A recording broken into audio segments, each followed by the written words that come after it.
Hello everyone, welcome to my channel. कैसे हैं आप सब? उम्मीद करती हूँ आप सब बहुत अच्छे होंगे। तो आज मैं फिर से आप सबके लिए टिप्स एंड ट्रिक्स लेके आई हूँ जो रोज़मर्रा की लाइफ में बहुत काम आते हैं। तो चलिए वीडियो शुरू करती हूँ। अगर अच्छी लगे वीडियो तो लाइक कर दीजिएगा। तो मेरा पहला टिप्स है मिठाई के डब्बों को लेके। इस तरह के मिठाई के डब्बे तो हम सभी के घर में आते रहते हैं और इस तरह के प्लास्टिक के भी आते रहते हैं। तो इसमें होता है हम कभी मिठाई जब ख़त्म हो जाती है तो बिस्किट भी रख देते हैं, पर गर्मी के टाइम में चींटी बहुत ज़्यादा लगती है, चाहे कितने अच्छे से डब्बों को बंद कर दे। तो आज मैं तरीका बताऊंगी जिससे कि आपकी मिठाई के डब्बों में कीड़े नहीं लगेंगे, या चीनी का डब्बा है, बिस्किट का डब्बा है, तो आप उसे चींटी लगने से बचा सकते हैं।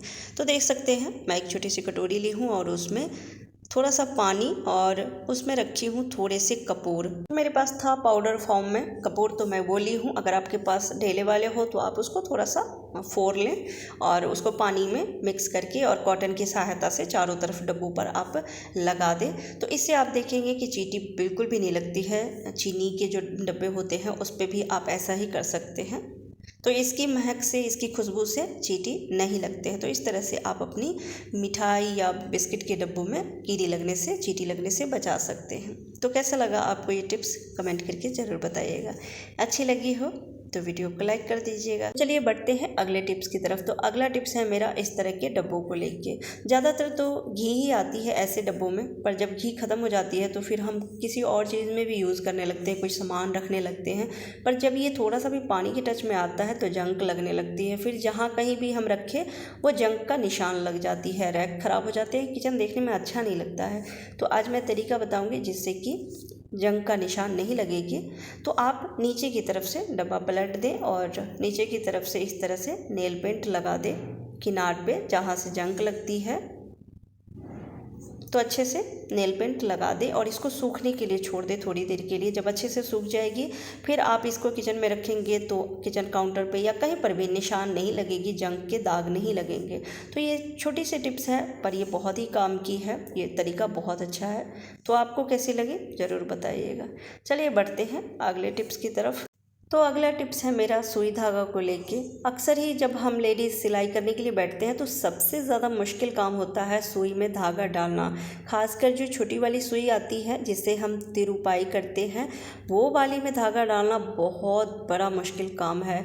और आंखें तो आजकल हर किसी की कमज़ोर हो गई है, बच्चे बड़े सबकी। तो मैं तरीका आज बताऊँगी जिससे कि बहुत ही आसानी से आप सुई में धागा डाल सकते हैं, कोई दिक्कत नहीं होगी।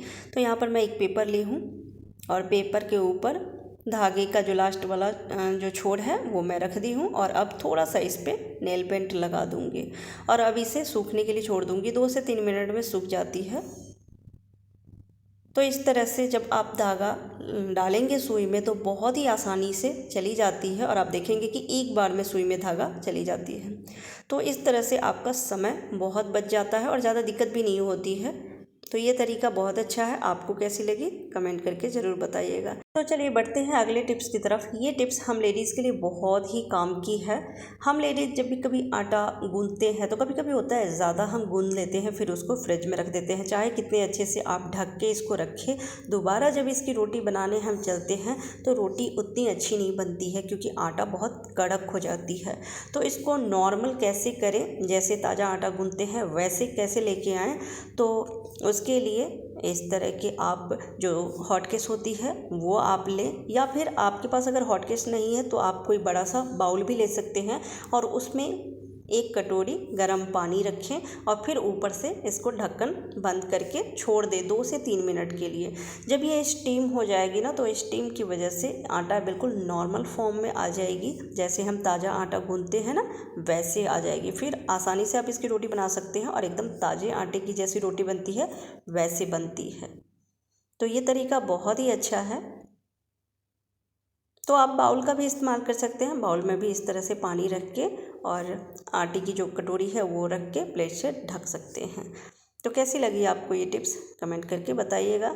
चलिए बढ़ते हैं अगले टिप्स की तरफ। तो अगला टिप्स है मेरा इस तरह के बॉडी लोशन को लेके। जब कभी भी हम बॉडी लोशन यूज़ करते हैं तो ये ऊपर वाला जो होता है उसको हम प्रेस करते हैं तो अक्सर ये होता है कि बहुत ज़्यादा निकल जाती है क्रीम, जो लोशन होती है वो बहुत ज़्यादा निकल जाती है, फिर वो वेस्ट हो जाती है। और अगर वेस्ट नहीं कर सकते तो फिर टाइम तो ज़रूर बढ़ती है, फिर इसका ढक्कन खोल के और फिर हमें वापस उसको रखना होता है। तो इसके लिए आज मैं तरीका बताऊँगी जिससे कि आप जितना लोशन चाहें उतना ही निकलेगा, और ये बहुत ही ईजी तरीका है। तो इस तरह से आप रबर ले लें, इस तरह की मिठाई के डब्बों में आती है, और छोटी वाली हो तो छोटी वाली आप ले सकते हैं। ये बहुत ज़्यादा बड़ी है तो आप उसे भी ले लें, और यहाँ पे आप इस रबर को कई बार फोल्ड करके आप लगा दें। तो ये बड़ी वाली है तो मैं इसको 6 से 7 बार इसको लगाऊंगी, इसको मोड़ के। छोटी वाली हो तो 3 से 4 बार में ही ये टाइट हो जाती है। तो इस तरह से मैं लगा दी हूँ, और अब इसको हम प्रेस करेंगे, हल्का सा प्रेस करेंगे और उसी में ये क्रीम बाहर आएगी, और जितना हमें चाहिए उतना ही ये निकलेगी बाहर। इससे आपका समय भी बचा और क्रीम भी बर्बाद होने से बच गई। तो आप देख सकते हैं मैं एकदम हल्का सा प्रेस की हूँ और थोड़ा सा ये क्रीम निकल गया है। अगर ज़्यादा प्रेस करेंगे, ज़्यादा चाहिए तो ज़्यादा निकलेगी। तो ये तरीका बहुत ज़्यादा ही अच्छा है, और इस तरह से आप अपनी क्रीम को बर्बाद होने से बचा सकते हैं। तो ये छोटी छोटी टिप्स हैं जो हमारी रोज़मर्रा के लाइफ में बहुत ही काम आते हैं। तो आपको कैसी लगे सारे टिप्स कमेंट करके ज़रूर बताइएगा। अच्छी लगी हो तो वीडियो को लाइक कर दीजिएगा, चैनल पर न्यू है तो चैनल को सब्सक्राइब कर दीजिएगा, बेल आइकन प्रेस कीजिएगा ताकि हमारी वीडियो की नोटिफिकेशन सबसे पहले आप तक पहुँचे। फिर मिलती हूँ अगली वीडियो में, तब तक के लिए बाय बाय, टेक केयर।